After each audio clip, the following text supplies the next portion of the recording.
शुरू अल्लाह का नाम लेकर जो बड़ा मेहरबान निहायत रहम वाला है।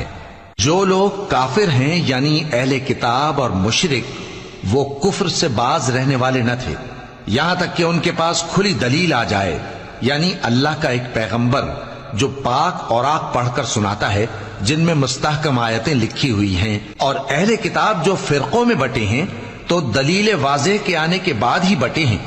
हालांकि उनको हुक्म तो यही हुआ था कि अल्लाह की इबादत करें, इताअत को उसी के लिए खालिस करते हुए यकसू होकर, और नमाज कायम करें और ज़कात दें, और यही मजबूत उसूलों वाला दीन है। जो लोग काफिर हैं यानी अहले किताब और मुशरिक, वो दोज़ख की आग में पड़ेंगे और हमेशा उसी में रहेंगे। ये लोग सब मखलूक से ज्यादा बुरे हैं। बेशक जो लोग ईमान लाए और नेक अमल करते रहे वो तमाम खल्क़त से बेहतर हैं। उनका